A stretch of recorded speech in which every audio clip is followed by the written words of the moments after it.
আসসালামু আলাইকুম, রামাদান মোবারক। আজকে আমাদের এখানে 25 রামাদান। আলহামদুলিল্লাহ আমি উমরা করে এসে আমরা আসছি, রুমে আসছি প্রায় 11:15টায়।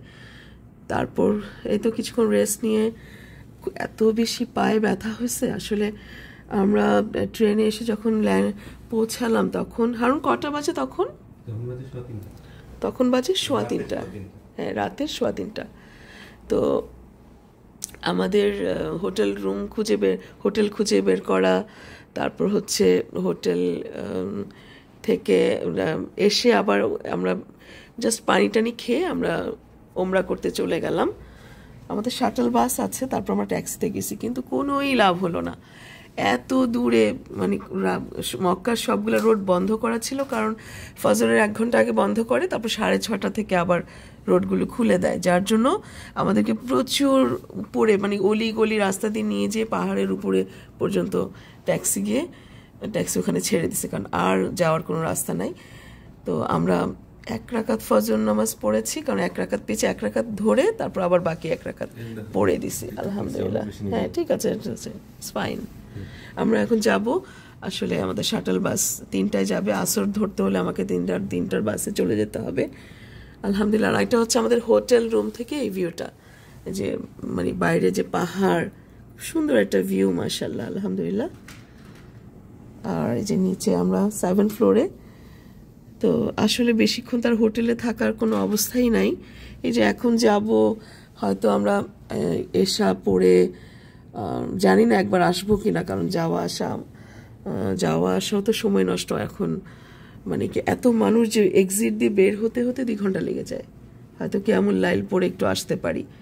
হোটেলে আসলে ওই ফজরের পরে, মানে 7টা থেকে 11টায় 4 ঘন্টা, 11 সাড়ে 11টা। যদি জোহর ধরতে চাই আমাকে 11:30টায় বের হয়ে যেতে হবে।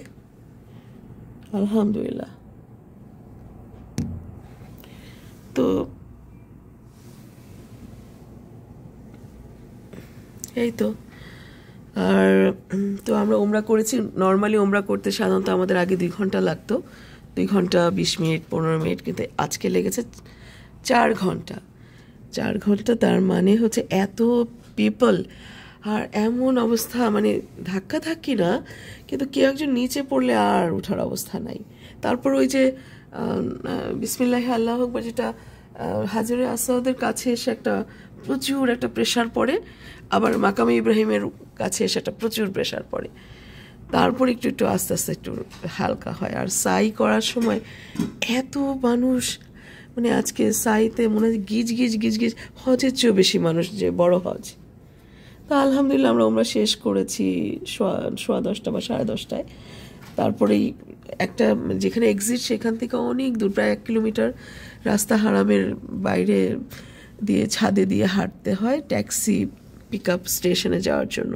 পরে আমরা ট্যাক্সি ধরে চলে আসছি। একদম ওয়াকিং ডিস্টেন্স না আমাদের হোটেল, কারণ আমরা খুব র্যান্ডম ডিসিশনে আসছি। ওয়াকিং ডিস্টেন্স একদম না, কিন্তু আমাদের হোটেল আলহামদুলিল্লাহ যথেষ্ট ভালো, আরাম, কমফোর্টেবল। কিন্তু হোটেলের আরাম নেওয়ার জন্য তো আর আসি নাই। তো ওখানে ট্যাক্সি, আমাদের শাটল বাস আছে, ওটা দিয়ে চলে আসছি। এখন আবার আমরা শাটল বাসে করেই চলে যাবো। যে মক্কার পাহাড়গুলো দেখা যাচ্ছে, কি সুন্দর সিনারি। আমার উইন্ডো থেকে দেখায় যে সিনারিটা, এটা আমার জন্য খুব মনটা ভালো হয়ে গেছে। আমি এখন বেরোবো, আমি যে কখন আসবো সেটা আমি নিজেও জানি না। আর আমরা এখন টুকটাক গতকালকে খাবার যেগুলো ছিল মদিনা থেকে নিয়ে আসছি। আল ফাহাম ছিল, ওটার চাওয়েল, তারপর রুটি, চিকেন ছিল, ওগুলো নিয়ে যাব এখন ইফতারির জন্য।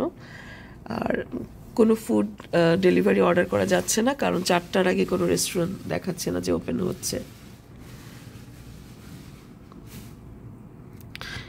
তো আজকে এ পর্যন্তই। আলহামদুলিল্লাহ সবার জন্য দোয়া করি, পুরো পৃথিবীর সমস্ত নির্যাতিত নিপীড়িত মানুষদের জন্য, specially Palestine, Syria, Lebanon, specially গাজার জন্য অনেক দোয়া করেছি। তারপর তো আমাদের বাবা মা, ভাই বোন, আত্মীয় স্বজন, ফ্যামিলি, ফ্রেন্ডস, যারা ইভেন আমাকে দোয়া করতে বলেছেন, সবার নাম ধরে ধরে আমি দোয়া করি। ওকে, আল্লাহ হাফিজ, রেখে দিচ্ছি। এটা হচ্ছে আমার হোটেল থেকে দেখা আমার উইন্ডো ভিউ। মক্কার চারপাশের পাহাড়, বাড়িঘর, সব কিছু। আল্লাহ হাফেজ। এটা বুদ্ধি করেছি, বুঝছো?